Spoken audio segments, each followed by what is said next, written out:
Co-parenting with someone who hurt you is one of the hardest things you will ever do. Your emotions are real, your triggers are real, and no one gets to tell you to just get over it. But here's what I do know. You cannot pour into your children from an empty, anxious, and angry cup.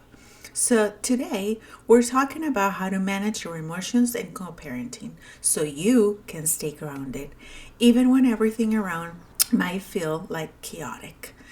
This one is important. Don't skip it. So we're going to dive into the emotional side of co-parenting that nobody talks about, but everyone complains.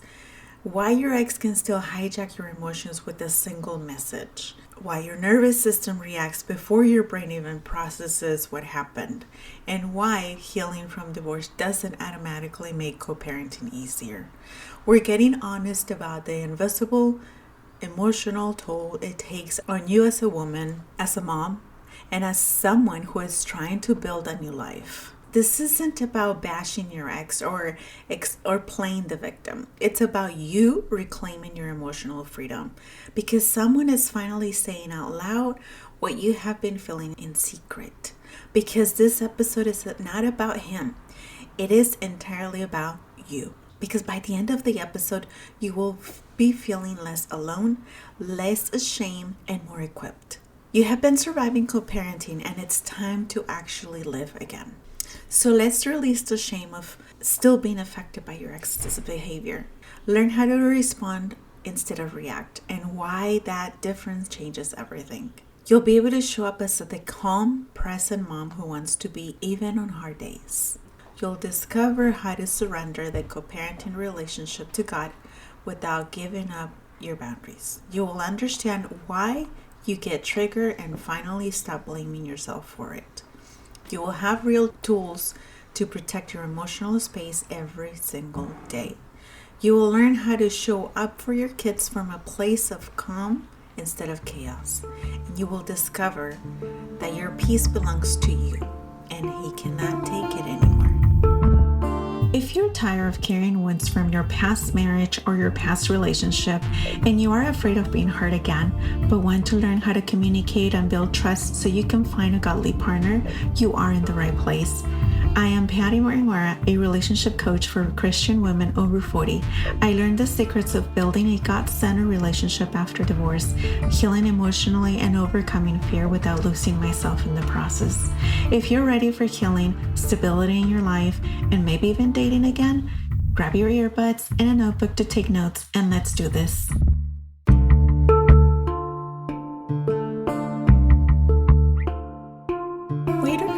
Waiting for him to show up emotionally, physically, consistently is something you learn to do inside the marriage. It felt like patience, it felt like grace, it felt like being a good Christian woman. But in co-parenting, it becomes a trap because every time you wait, you silently communicate that your time, your plans, and your peace have no value. Waiting is not kindness. It's the slow surrender of your own power, one pickup time at a time. And you don't even realize you're doing it because it has become so normal. During the marriage, you learn to adjust your life around his inconsistency. That pattern didn't end with the divorce. It followed you right into co-parenting. You wait because you are afraid of conflict, afraid of what he will say, afraid of how he will react, afraid of what it will do to your kids. You wait because somewhere deep down you still believe that if you're accommodating enough, he will finally show up the way he should. You wait because nobody ever told you that you were allowed to stop. See, you decide right now what your non-negotiables are. Pickup time, communication windows, schedule changes. Write them down, not for him, but for you. So you are clear before the conflict comes.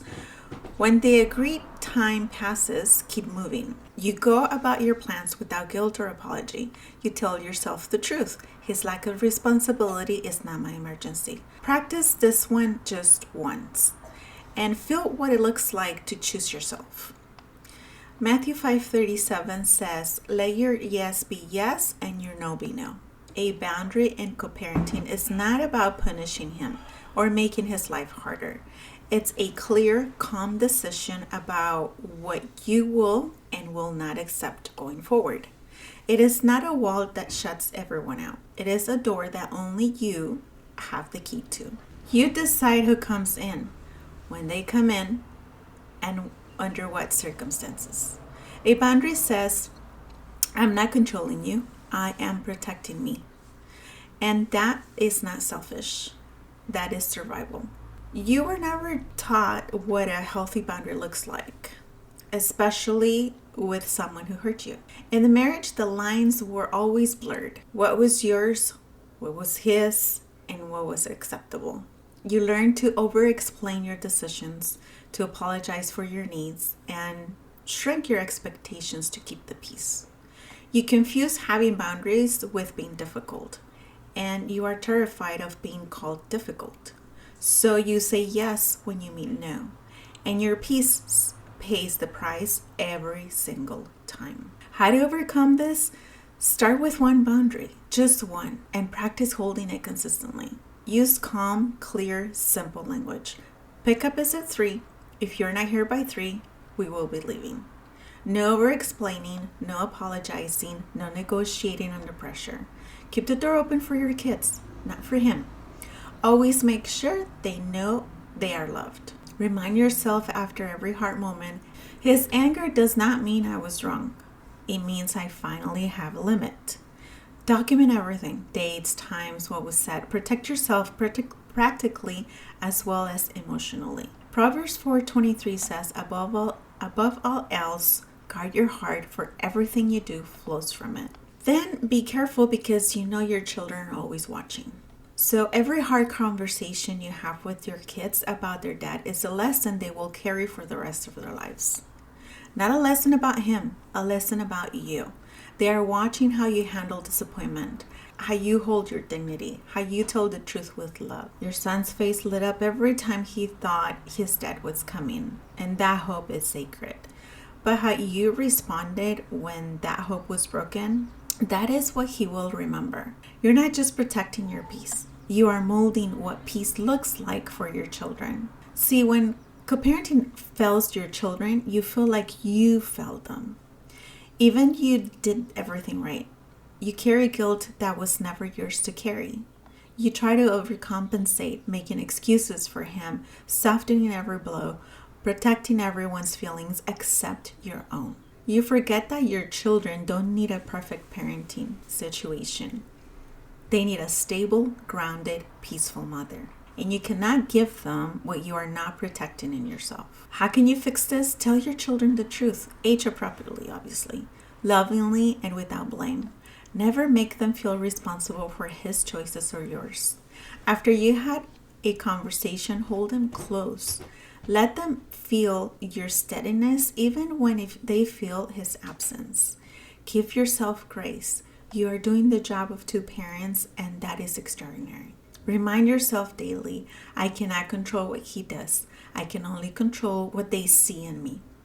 Let them see you pray. Let them see you cry. Let them see you get back up. That is the greatest lesson you will ever teach them. Proverbs 22:6 says, train up a child in the way he should go, and when he is old enough, he will not depart from it.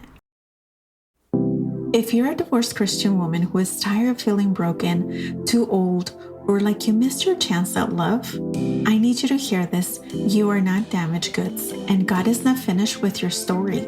But winging it and dating after divorce is exactly how you end up repeating the same painful patterns. Inside my Dating After Divorce membership, you will get a proven framework to spot red flags early, weekly coaching calls for real dating situations, and a community of women who truly get what you're walking through, all rooted in faith and practical guidance. Right now, I am looking for a few founding members to lock in 50% off for life before this offer closes and the price goes up.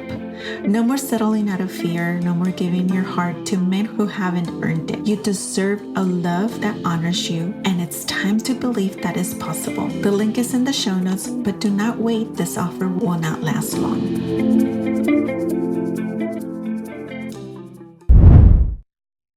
So let's recap. First, we talked about waiting is not loyalty. It is loss of power.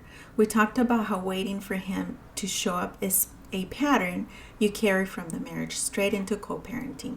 And every time you do it, you give away a little more of your power without even realizing it. His lack of responsibility is not your emergency. And the moment you stop waiting is the moment you start choosing yourself. Second, a boundary is not a wall. It is a door you control. We talked about how you have been saying yes when every part of you means no, and how that has been costing you your peace every single day. A boundary is not punishment. It is protection, and you are allowed. Actually, you are called to protect yourself. His anger at your boundary is not proof you were wrong. It is proof the boundary was necessary. And third, your children are watching how you carry this.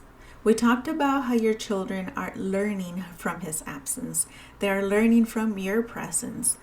Every hard conversation, every moment you told the truth with love, every time you got back up, they saw all of it.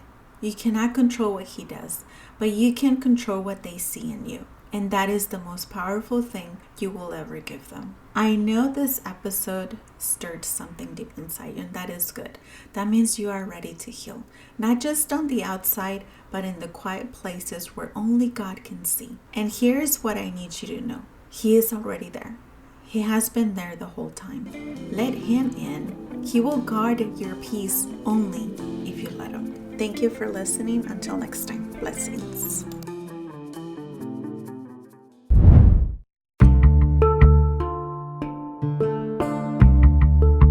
Sister, I hope you enjoyed today's episode. If so, would you take 30 seconds and share this episode with a friend who may want to hear it to help her heal from her past wounds? Also, please leave a quick review for the show on Apple Podcasts. It lights me up to know this podcast is helping you. Okay, now go pour yourself a cup of coffee, open your journal, and sit with everything God spoke to you today. You deserve that quiet moment with Him. I'll meet you back on Tuesday for another episode. And like my mom used to say, que Dios te acompañe siempre. And that translates to, may God go with you wherever you go.